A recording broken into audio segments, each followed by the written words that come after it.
from your workshop and a little break there.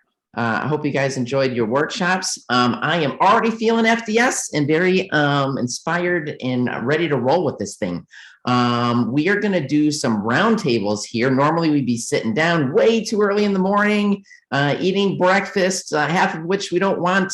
And instead, you can eat whatever you want right now. You're at home. And not only do you get to hear one roundtable, but you're going to get to hear three back to back to back. And so we've got an hour to do this. We're going to hear three 20-minute presentations. I'm not going to talk for long. I'm going to facilitate. Please put your questions in the chats or the Q&A. And thanks for joining us. So I'm just going to jump right in. First up, we are going to hear we have liftoff, rocketing towards medical student success in OB-GYN clinics from Corby Berkey and Dr. Sarah Schaefer. Take it away, guys. Awesome, thank you. I'm just going to share my screen quick.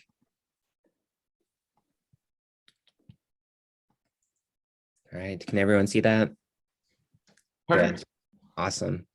All right, so like you said, we have our virtual roundtable discussion title, We Have Liftoff, Rocketing Towards Medical Student Success in OB-GYN Clinics. I'm one of 6 medical students that participated in this project at the University of Iowa, and we are led by Dr. Schaefer. So we have no financial disclosures to report. With that, we'll begin with just an overview of our project. So the goal of our project was to improve medical student involvement in patient care. And there are several OB-GYN clerkships struggle with this, like across the country. And a lot of this has to do with the fact that during these patient encounters, there are difficult and sensitive topics that are being addressed. And then also the exams can be very revealing, all of which make the can make the patient feel a little uncomfortable and why they might opt out of seeing a medical student. With that said, though, these patient encounters are very important to medical student education, and that's why our group decided to tackle this problem. And so we brainstormed a bunch of ideas, but we ended up settling on the idea of using medical student biography cards in outpatient OB-GYN clinics. And we had 2 main reasons behind why we thought that this would be a useful tool. One is that most patients already look up some information on their provider that they're going to be seeing for the first time anyways. And so why not also give them this opportunity to learn more about the medical student that they would be seeing for the first time too. And then our second reason was that if we are able to make the patients aware or educate them on the importance of their role in how they contribute to medical student education, that maybe this would also make them more inclined to allow patients to participate in their care. So that was kind of the whole idea or concept of our project. And then we evaluated this through a bunch of surveys. So we used patient and student surveys, and we looked at the following. So we looked at refusal rates, patient satisfaction and perceptions of using the cards, and then also their interactions with either the student or provider. And then on the student side of things, we looked at similar things, the perceptions or their perceptions on the cards, and then also with their satisfaction with the interactions. So with that said, here's kind of the general layout of our biography cards. We used Herky, which is our mascot here at the University of Iowa, as our example. So you can see his picture on the right side of the card with the name and the pronouns. And then on the left side of the card, we had 3 facts. And these 3 facts were all about the students, and they got to choose which facts they wanted or felt comfortable with putting on the cards. So we came up with a bunch of questions or prompts, and we put that into a survey and gave that to the students, which they then filled out before their clerkship. And so they got to choose kind of which ones went on. And then we also have just a little thank you to the patient for contributing to our project as well here. And like I said, this is the front of the card, and then on the back side of the card, we just have a short paragraph kind of further explaining the role or the significance of their role in contributing to our education, and then also thanking them for considering to have a student participate in their care. So that's kind of the general format of the cards themselves. And we made or designed these on PowerPoint. And so the front side of the card was one PowerPoint slide, and then the back side was another slide. And then we printed these off where you'd have 2 cards per page.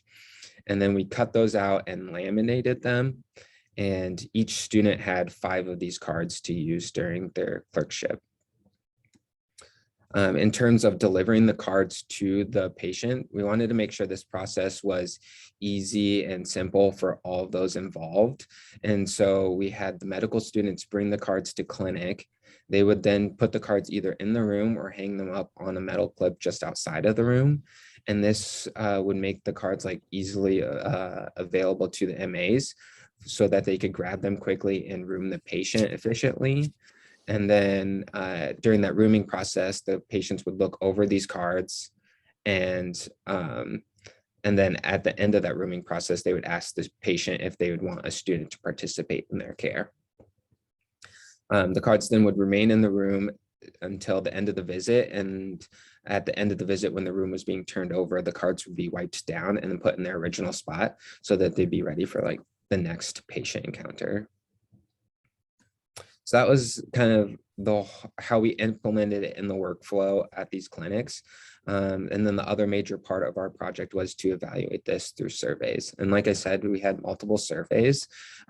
So we had both pre-card implementation and post-card implementation surveys, and those were done both for students and patients. On the student side of things, we used them to help track the number of patients that were asked whether or not they would want to have a student participate in their care. And we also had them keep track of the number of times that they were refused to go into a patient's room. And so that gave us an idea of the refusal rates. And then we also asked them questions on like how the interaction went with them or between them and the patient, and what their thoughts or perceptions were on with the biography cards as well. On the other side of things, with the patient surveys, we tracked similar things in the sense that we asked questions on how they thought the interaction went between them and their provider, and then also them and the student. And then we also asked them about their thoughts on the cards themselves as well. So did they find that the cards did they like having them? Did they find that they increased their willingness to allow students to participate? Some of those questions. In terms of distributing the surveys, we had the students fill them out electronically, and this was done at the end of their clerkship. And then for the patients, we had them fill out a paper copy. And this paper copy was provided to them by the MAs at the end of their visit. And so they quickly filled that out before they left clinic. And then that was returned to the MAs, who collected it and put it in a folder, which then we could collect later on. So that was kind of the general layout and how our project was designed. In terms of results, before I get too far into this, we didn't have a high or a large sample size. And so we weren't able to do any specific statistical analysis on our results, but we did want to share these with you. So initially we just grouped all the students together before and after implementing the cards and looked at it that way. And you can see that underneath the cohort. And there was a slight increase there, which was a little disappointing because we were hoping and anticipating that this would go down by using these cards. So then we also broke it down to look based off of the gender of the student itself to see if there was any differences there. And you can see a slight decrease with the male medical students, but with the female medical students, there was a slight increase in the refusal rates.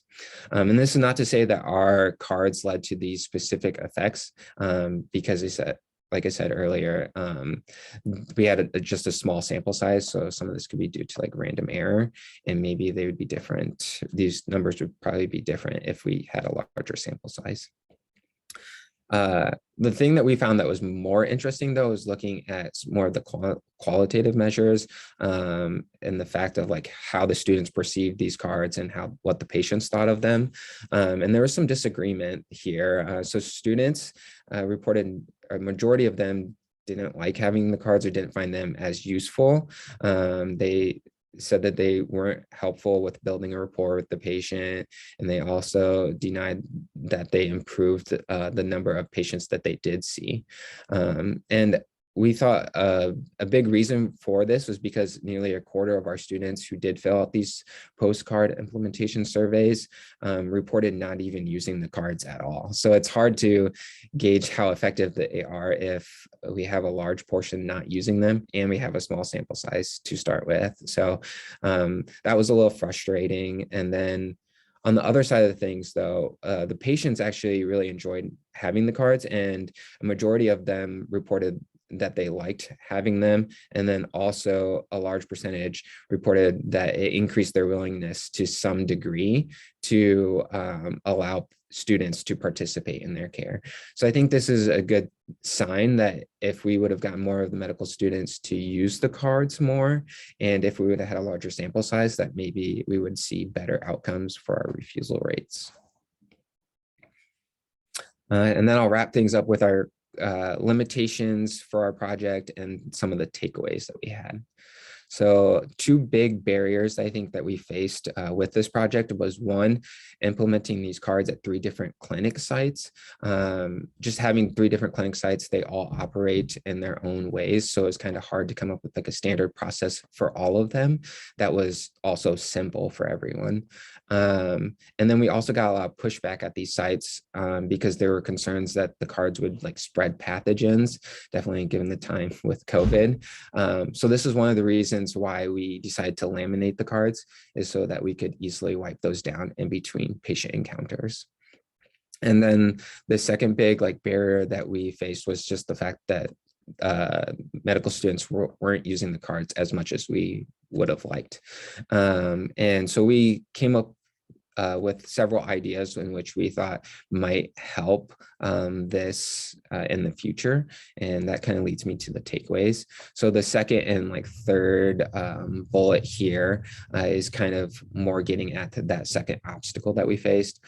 So some of the ideas we came up with is informing the clinical preceptors about these cards, because every time that we did tell one of the preceptors about them, they seemed like they were very interested in and liked the idea. So we thought that maybe they would be more likely to encourage the students to use them during their clinic time. And then we also thought about linking these 2 professionalism points, which would make the cards required to use during the rotation. The first bullet point here talks about something that we could have done differently and would have helped with our first barrier that I talked about earlier. Which is having a liaison dedicated at each clinic site. I think this would have helped us implement the cards better and help us give a familiar face for the MAs to go to if they needed to ask any questions or if any problems came up. And then these last 2 are other ideas that we thought could have maybe improved the project. One is changing the card format. We weren't entirely sure if the patients were seeing both sides of the card. So we thought about maybe adjusting that in the future, or changing just the visual appeal. So maybe more students would be more inclined to using them. And then we also thought about incentivizing MAs or students. Students to use the cards, and then MAs incentivizing them so they could, or they would be more willing to consistently hand out surveys. So yeah, that was our project. Hopefully you guys found this interesting or exciting. We have this QR code here. It's linked to a Google Drive, which has a bunch of documents in it.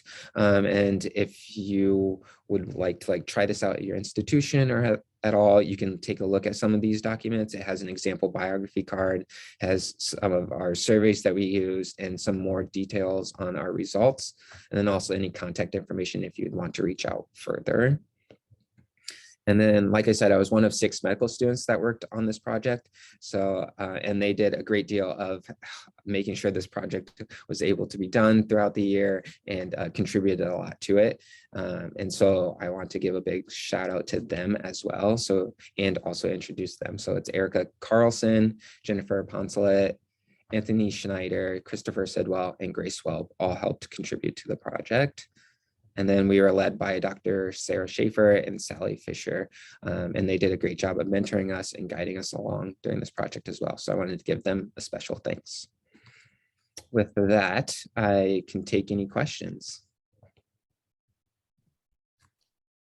Corby, thanks so much. That was a great presentation. What a great project. And I want to thank you all for being thoughtful about collecting data around this project. That's wonderful. I know I love laminating things, and this seems like just a great idea. But your ability to do a pre-post test and collect some data, even if it was small, I think is very meaningful and gave you guys some good insights for you to be able to give us more information about implementation of something like this. So kudos for that. That's just outstanding. Everybody, you're getting a lot of compliments here in the chat. I don't see any questions yet from anybody. If anybody's got questions, please throw them in there. And we have a little bit of time here. Just, I didn't know if Dr. Schaefer had any additional comments. We didn't talk about this earlier, so not to put you on the spot there, Dr. Schaefer, but since you're here with your team. Totally putting me on the spot, but I'll always give you a question. Yeah, no, great job, Corby. Thank you. If I understood you, you said that the refusal rate increased a little bit after you passed out these cards. I was wondering, do you think that some of the patients were not aware that there were students, and then giving them the identification might have sort of taken away the disguise?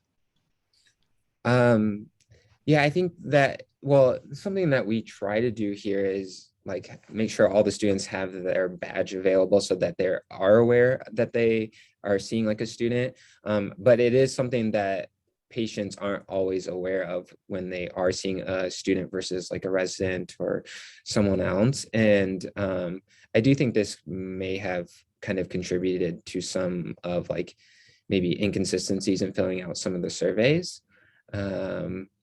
But yeah, so I don't know. I think that's a good point, that maybe we have to do a better job of like introducing the student and making sure that they're aware that they are seeing a student. Yeah, I do think you're right, Jonathan, that could be almost a heads up that worked against us in some situations. And this is something, because I answered a question in the chat about, how we get such good buy-in with the students. And I just highlighted that this has been actually a rolling QI project for almost 5 years, and it's kind of morphed from year to year with what each group wants to do. But one thing we've all pretty much agreed on every year is that, we don't want to change the culture that we have here at University of Iowa and our OB-GYN clinics, and that is that we do ask the patient and every patient if they consent to a medical student's involvement, so that they have the option to say no. And, as we're all aware, at academic institutions, some of these people work with us, and we want to respect that as well. But yeah, that may have been what that effect was. Dr. Schaefer and Corby, is it ask from the faculty, or is the ask from a medical assistant or a nurse in the clinic? I mean, tell me who initiates the ask for the student.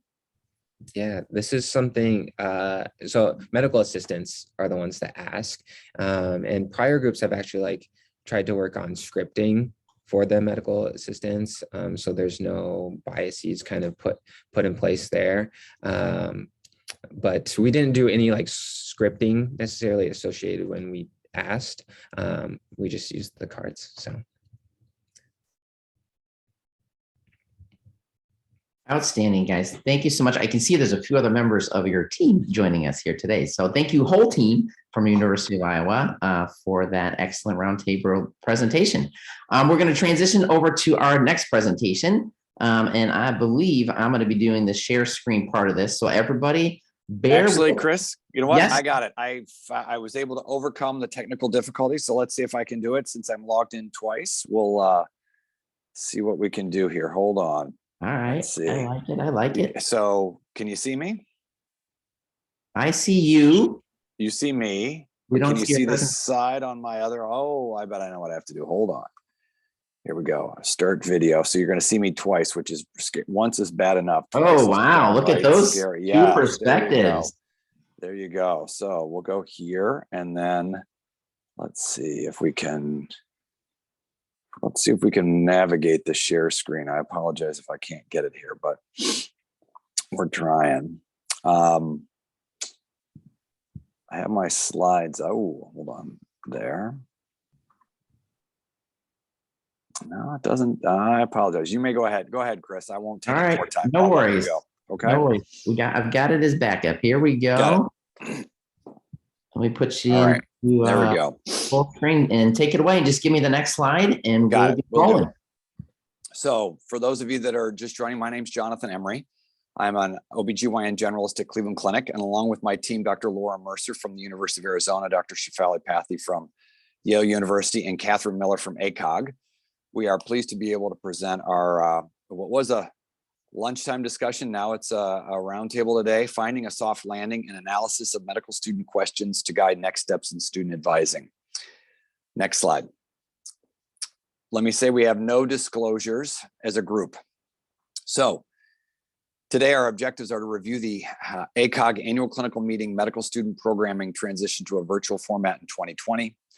We're going to analyze the questions submitted by students in attendance of 2 APGO-sponsored medical student webinars, and then develop continued strategies for medical student advising, both in person and virtual, based on the insights gained from these questions. Next slide. So, Doctors Mercer, Pathy, and myself, along with Catherine Miller from APGO, form the annual clinical meeting medical student event programming team.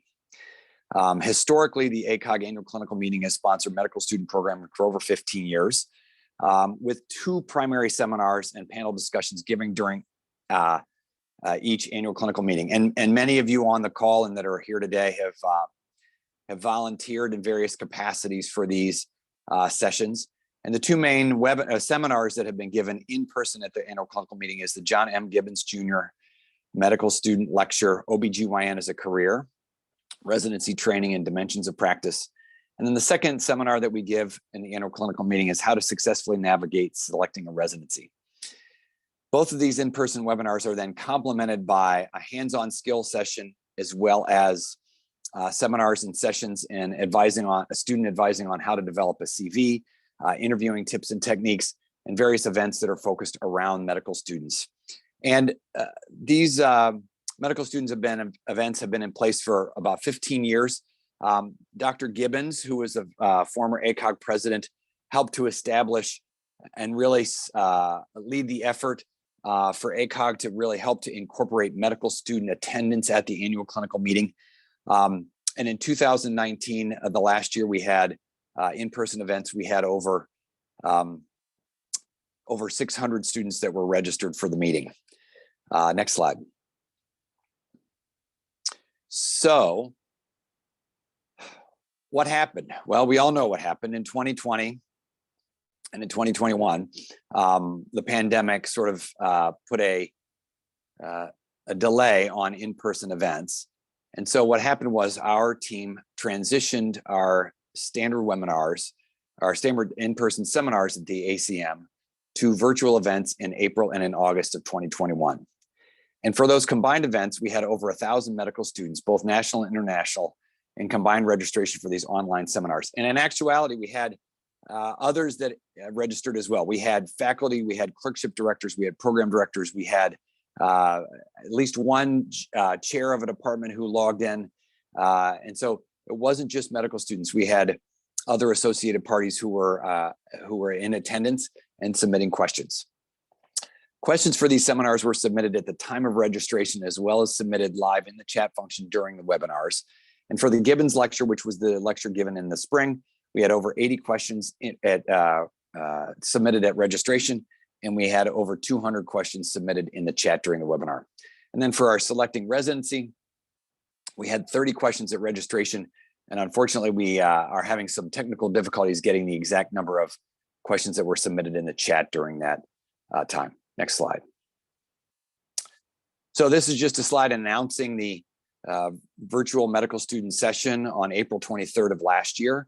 This is the Gibbons lecture, and the next slide will reveal the panelists. And one of the things that you'll realize about the panelists for the Gibbons lecture is that we tried to select a variety of faculty from around different geographic parts of the country, as well as different roles that they play, residency program director, family planning. We had a MIGS fellowship trained provider. We had a generalist provider, people in private practice versus community practice versus academic practice. We also had an osteopathic physician as well as maternal fetal medicine trained. So we tried to make sure that we had a depth and breadth of experience on the panel. Next slide.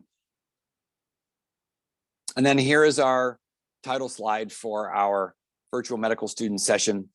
This one was a collaboration not only for ACOG ACM, but also for APGO, CREOG, and the RR group to help students navigate through the virtual residency process in 2021. Next slide. And again, here is our panelists for the selecting residency program. And as you can see, geographically, as well as programmatically, different roles and programs that are represented in order to have a wide, diverse group of questions and panelists for our attendees. Next slide. So when we looked at all of the questions that were submitted, we grouped them by themes throughout the questions. And I won't read to you the different categories here. You can see them and they'll be included in the slides. And I believe one of the submitted PDFs in the agenda includes a list of the questions, at least from the Gibbons lecture. And you can see here that it's a wide variety of questions. And one of the things that I'll say, one of the comments I'll make for this slide is some of the questions were very detailed. For instance, tips and tricks for students want to know tips and tricks for how to stand out in virtual residency interviews. But other the questions were very similar, or very simple rather. An entering medical student asked the question, what is an AI? Clearly they may have been first or second year student, didn't know what an acting internship was. And so there were a variety of questions that were submitted. So we were able to provide themes for all of the submitted questions. Next slide. So the Gibbons lecture from April, we evaluated the themes and came up with the top 3 themes that students were most interested in learning about on the webinar. And the top theme that rung out for the Gibbons lecture in the spring was ways to improve the application to residency at 15%. And I included these 3 examples for questions that aligned with that theme. Ways in which third-year students can improve applications for residency, qualifications for an ideal attendee for OB-GYN, and timing and type of electives before the ERAS submission in the fall. And in some ways, this makes sense. This is April. If you're a third-year medical student thinking of applying an OB-GYN, or you've narrowed down that that's your specialty choice, all of a sudden now you have about 5 or 6 months to really get things in line for your application before you have to apply to ERAS. And so this makes sense that this was far and away the #1 theme that was established during the Gibbons lecture. And then for second place, we had a tie between selecting the appropriate residency program and then international medical graduate concerns. Both of those were at 9%. And part of the residency application process, I think the questions for that were again along the lines of the virtual nature of the residency interviews for 2021. It's difficult, students, we all realize, students and faculty alike, that it's difficult to make choices when it's based simply on impressions that you get through virtual interviews. And the international medical graduate concerns, there were many of those, and it's simply helping these students to understand the nuances of getting residency interviews, of navigating through the process of helping them to land an appropriate residency. Next slide. And then for our selecting residency webinar in August of 2021, you can see that the questions then have slightly changed, very similar. International medical graduate concerns are the top at 11%, advice on improving the residency application at 10%, and then fellowship and subspecialty choices at 9%. And I'll simply skip to number 3 because I think 1 and 2 are self-explanatory from the previous slide. At the selecting a residency, many of the questions specifically dealt with finding and understanding candidates to help to narrow their choices, questions to ask. And here I included 3 questions. Why isn't MEGS an accredited fellowship, and what does that mean?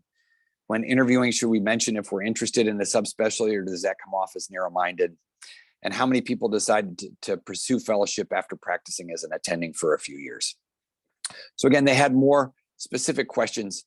It was interesting during the selecting residency webinar that we had a few more. We had 2 more themes that were identified. There were 23 themes rather than 21 from the Gibbons lecture in the spring.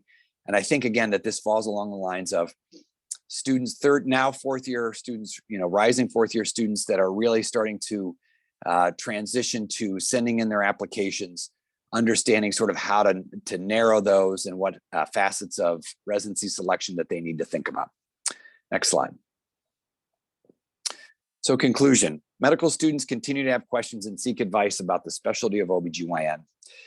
Clearly, the COVID pandemic has necessitated a transition to a virtual format.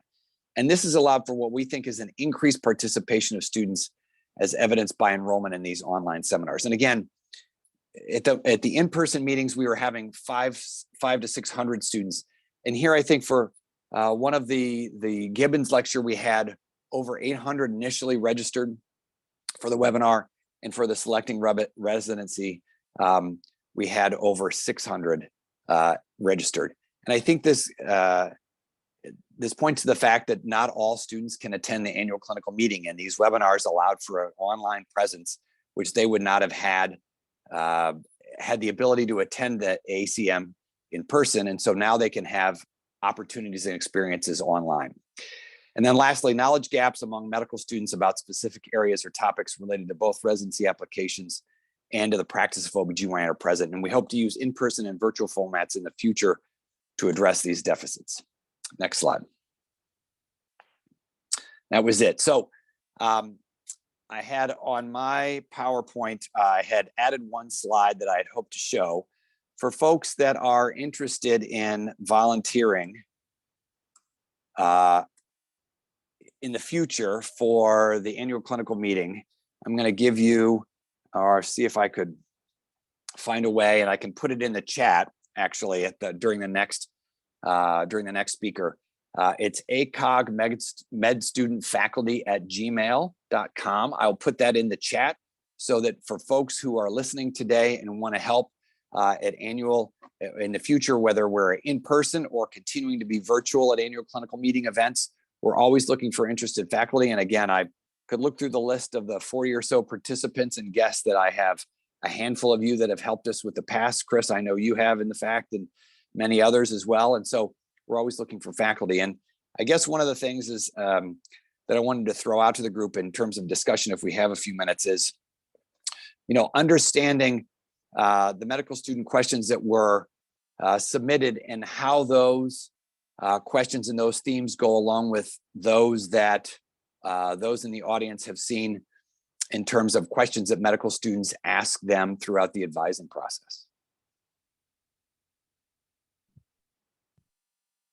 Yeah, Jonathan, thanks for that awesome talk. And I'll turn that out to everybody. You can throw your answers in the chat, or you can just come off mute. I'll just say that 100% resonates with what my students are talking about. That's for sure.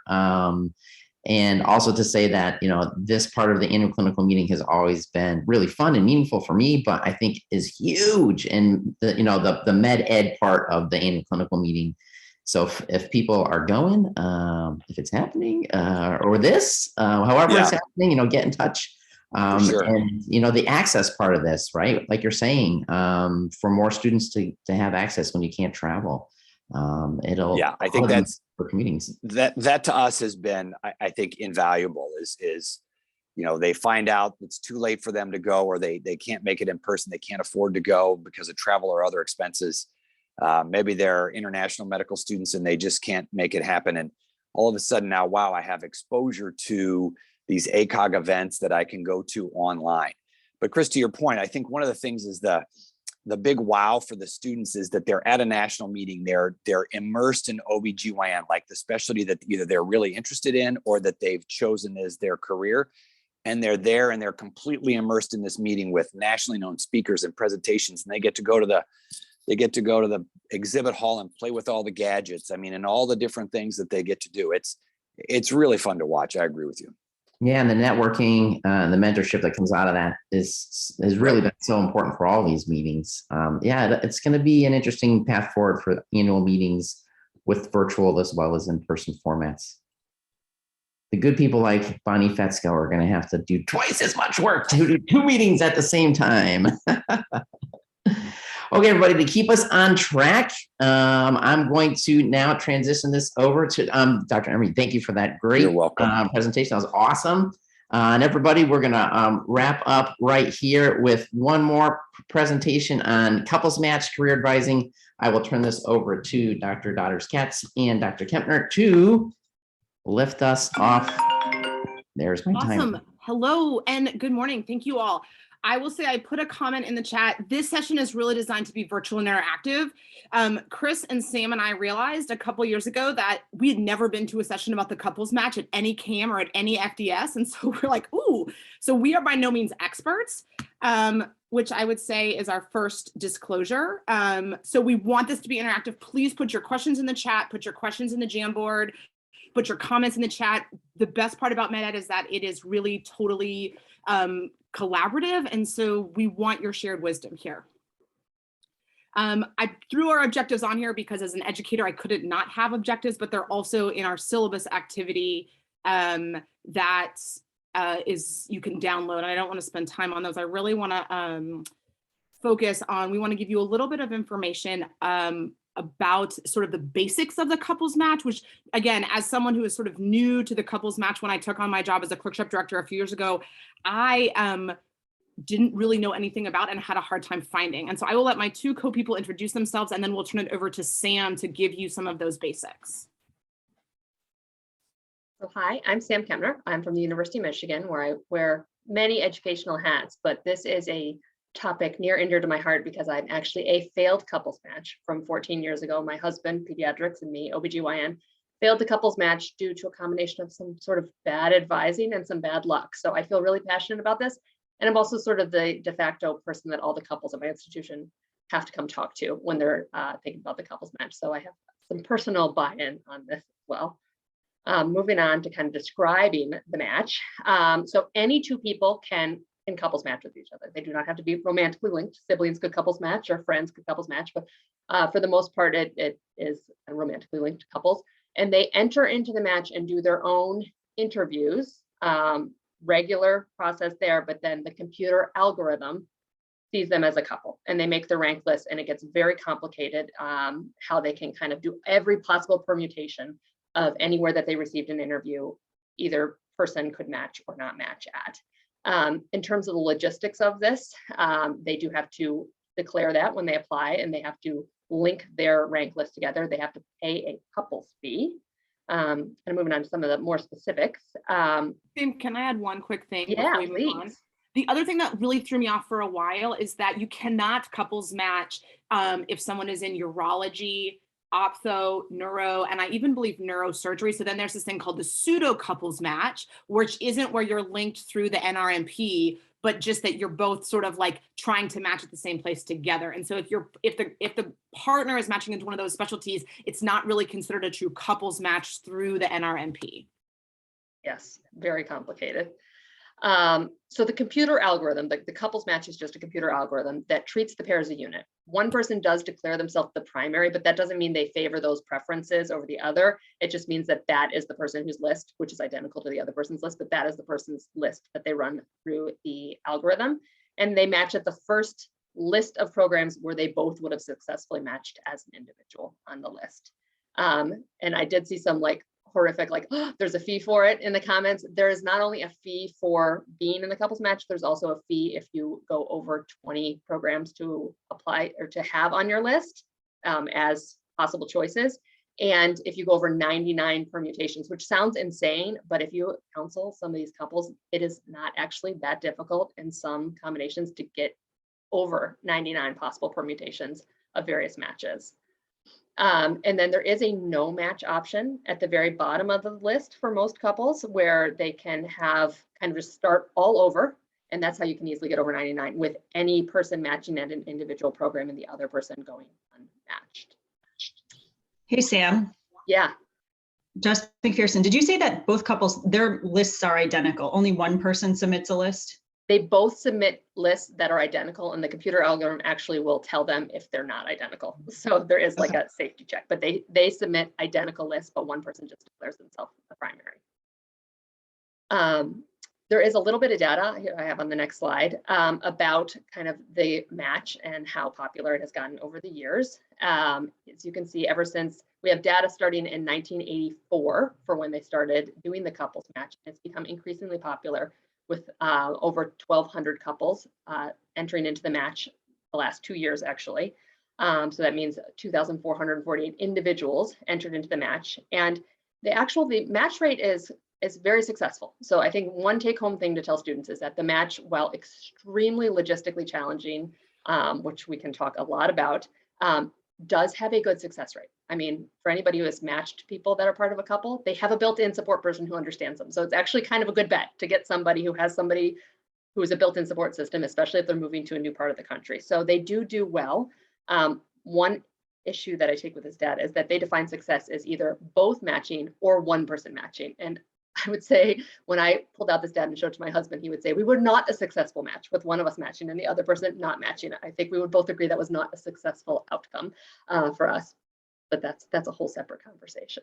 One thing I will say that's nice is that if you choose the no match option, and that's what the couple matches to, the SOAP will tell you that, and it will tell you where your partner matched so that you can try to SOAP to the location of the partner's program, which I think is sort of a nice sort of like door prize if you get your no match option. So you're not just guessing where to SOAP, but you're SOAPing in like a thoughtful way.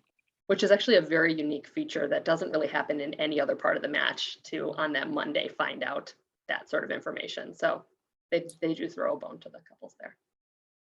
This is our sort of nitty gritty. We're done with our nitty gritty details about kind of just the basics of the couples match. There is a couple of nice videos that we added to our toolkit that talk really in like a very simple way that are good for applicants and advisors about how the match works.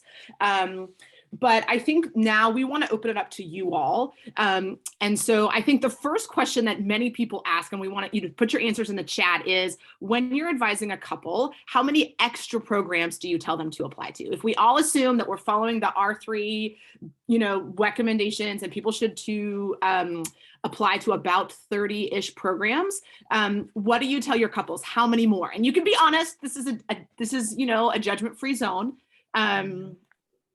What do you think? I'm just going to hop in and say already, I think the first thing that is hardest about Ob-Gyn going by the R3 rules is that nobody else does, right? So I can't tell, I can say whatever I want, but like my interviewees, couples person's advisor is telling them whatever. So if they're in ortho or something, they're hearing crazy numbers, and what I say is kind of, it goes in one ear and out the other. So, but I usually tell them double the number of programs. Double. So I hear double. Does anyone else say double? Oh, Christine, thank you for that great comment, right? It depends what their applications look like, and it depends where they're applying. Yeah, what I will also caveat is that all three, Chris and Sam and I looked for data on this and we couldn't find it. So this is what I like to call a DFZ, or a data-free zone, that there is no evidence to support our practice as to how many more places to apply. And I think it does depend, right? If you're applying in medicine, it might be less. If you're applying in ortho or vascular radiology, it may be more, right? Yeah, we're going to talk a lot about the strength of the couples for sure. So I think take home number one is like, we don't really know how many more to tell them to apply to. It's probably individualized, is what I think ACOG likes to say about delivery planning. And so potentially you could say we will individualize based on the couple. I would say probably not more than double. Like double feels good and but a lot, but I wouldn't do more than that for sure. What I've read is 10 more programs, 20 more programs, or double. So double is definitely the highest I've ever read, but I've read a huge range. And obviously with OBGYN, and I think Sarah Hutto had called out 73 programs is the average number. I mean, like double that's insane. But maybe people are doing more like 90, which is insane as well. I think the next question that often comes up is sort of the where and the how. And a lot of, what you read when you read through the couples match blogs and the couples match PDFs. And there's a lot of good, I think Joe put one in the chat, a really nice sort of couples match handout. We have some links to some more that are designed for students about the couples match. Kind of think about cities or think about areas where there's lots of programs. And so your permutations, and this is how your permutation list can get really big, right? If you each interview at 5 New York programs, that's 25 permutations on your list very easily, right? Because you have to do the factorial, it might even be more than that. And so I think thinking about big cities helps in that way. My next question, yes. Okay, Cecilia, it's like I planted you, right? So what do you do when you have someone who needs to be in a specific area, right? Let's talk about like audition electives. What are your thoughts about, throw it in the chat or unmute. Do you more strongly encourage your couples match students to do away electives? Or you can like thumbs up, thumbs down in the, in the bar. I can't see all of you. This is Cecilia. I think it's already difficult to couples match. And then I agree with you that you have to say you want to go for a city. And then if they say to you, but we're actually trying to get back to our family in wherever. And then you look at them like, and that's it, like that's the only place you want to go. And then it becomes like, okay, well, auditioning. And then you have to do your audition spiel. Like, what does that really mean? Obviously we have our own discussions about that. Because that might not necessarily give them a shoe in just to do an audition. So, yeah. Do people feel that doing an away rotation somewhere geographically that you have not trained sort of unlocks a region? If that shows up on your application that you have rotated through somewhere very geographically different than anywhere you've ever lived, do you think that causes programs to take a second look at that applicant? I feel like it has sometimes, but it always depends on how they perform. Yeah, totally. Yeah. Joe put a great comment in the chat. I tell them it would make or break their life goals to be in a particular state or city than then consider an away. Yeah, I think that's a good one. When do you tell your applicants to reach out? Right? I think reaching out is the next one, right? If your student gets an Ob-Gyn interview, but their partner doesn't, let's talk about how do you navigate that part? Right? How do you encourage your students? When do you have them reach out, or do you reach out? How do they do it during the interview, before the interview, after? This is one that I still have trouble navigating. I'd love your thoughts.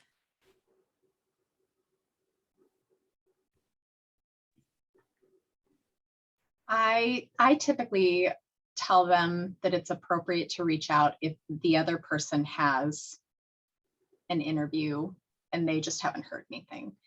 Because, I mean, they're trying to couples match, right? Like that kind of seems like the definition of it is you do what you got to do to try to get in the right place and increase your permutations, right? But, if it's sort of one of those regions where neither one of them has, a foothold, that seems like wasted effort. I try to tell them to use their effort thoughtfully instead of just emailing everybody.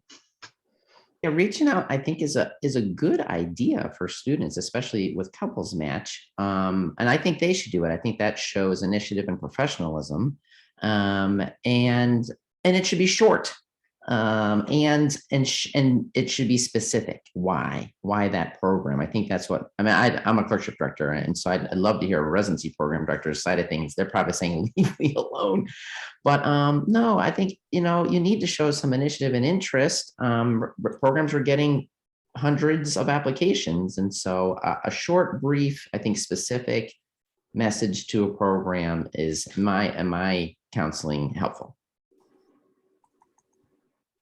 Chris, I would echo your thoughts. I think it's one of those where it can only help it almost, unless they go over the top with numbers of contacts and different things, it can sort of only help. Rarely does it ever hurt.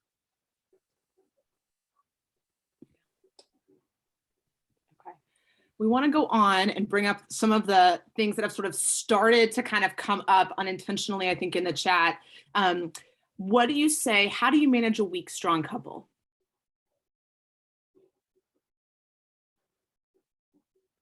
I'd like to talk about this one.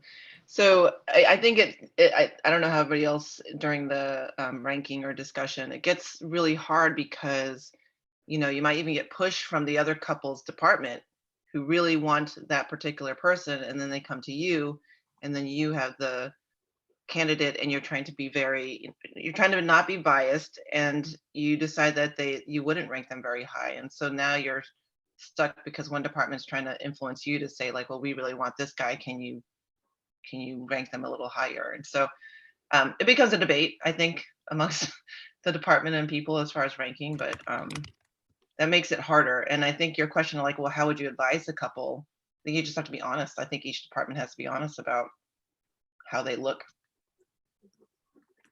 Yeah, Heather put in the chat, which I love, parallel plan. Which I think is a really important conversation to have, and so obviously contingency plans with backup different programs applying to, where you can obviously see how these permutations just keep rising and how this 99 permutations thing really goes over. But I think also at the very bottom of the list, in the things where you're deciding, would they geographically separate or would they have somebody go unmatched, coming up with a scenario where the potentially unmatched person may still have opportunities to pursue their career. So if that means being closer to a home institution where they could perhaps do some sort of other degree for a period of time, or in a city where there's more likely going to be things that they could soap into, putting all your eggs in one basket for the stronger partner may not be as, when you get down to the worst case scenarios, you may want to have a few options for your weaker partner. Yeah. How are we doing on time, Chris? 4 minutes. Okay. 4 minutes.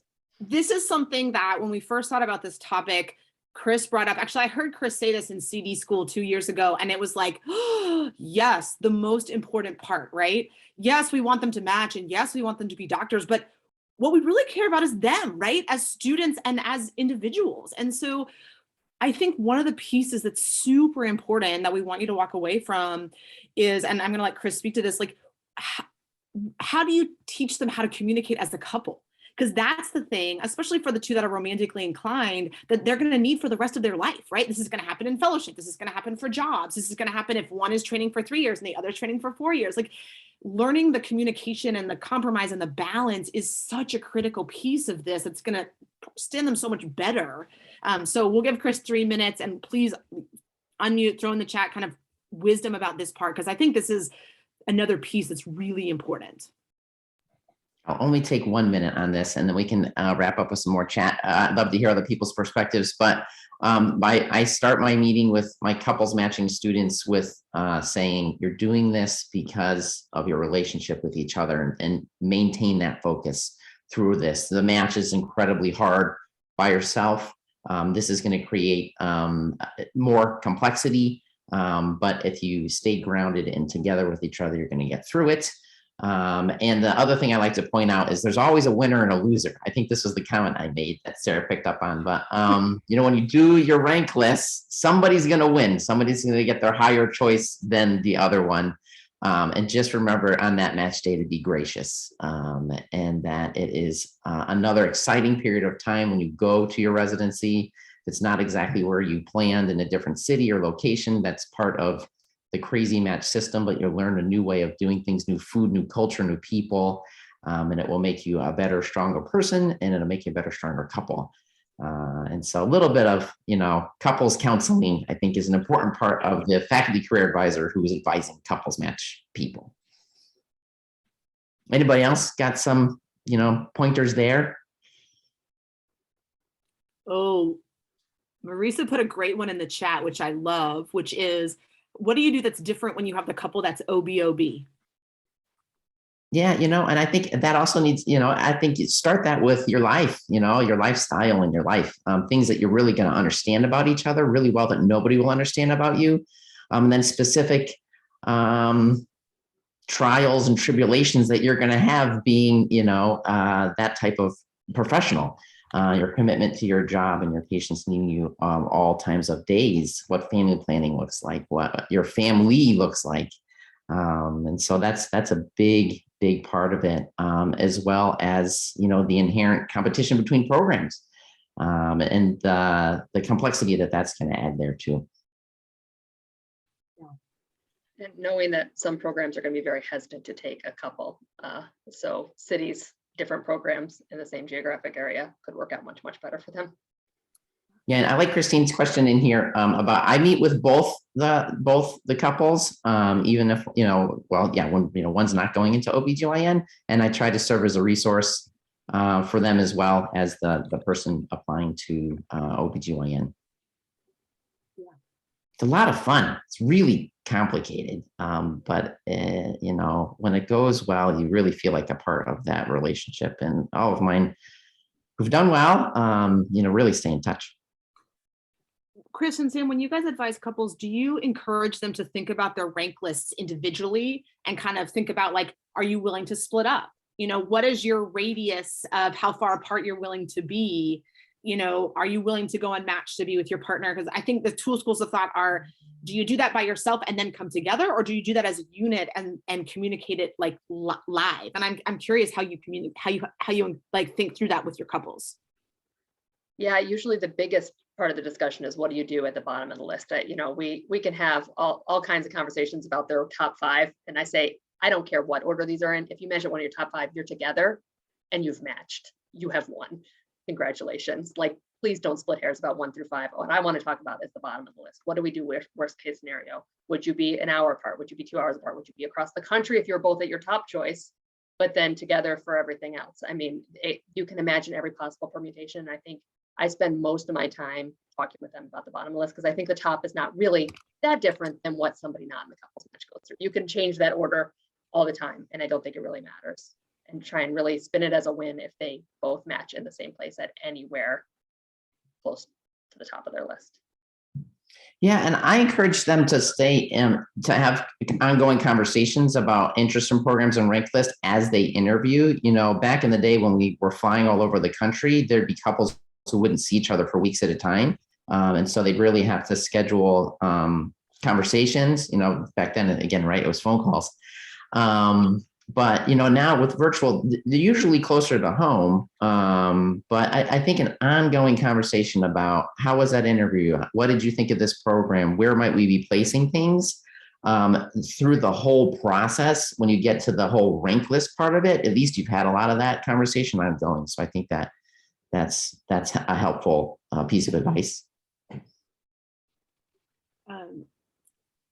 Because John, we're getting your hand up here. Maybe we'll take one more. I think. Yeah, real quick. Yeah. I was kind of interested, Sam, what was the bad advice that you got a long time ago? But then how would the 3 of you sort of counterbalance? Let's say the one couple's not OB/GYN, one person's not OB/GYN in the match, and they're getting some awful advice from, I'm going to throw orthopedics under the bus, from the orthopedic clerkship director or whatever, right?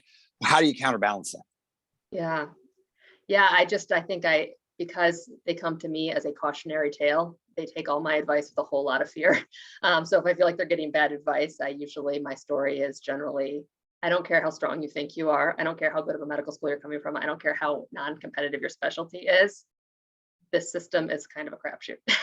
Pardon my language, but you need to look out for yourselves. You need to not cancel interviews just because you've gotten a lot of interviews. You need to really think about worst case scenarios and imagine, would I rather be at this place than unmatched? If so, I should go and take the interview. I should not cancel interviews.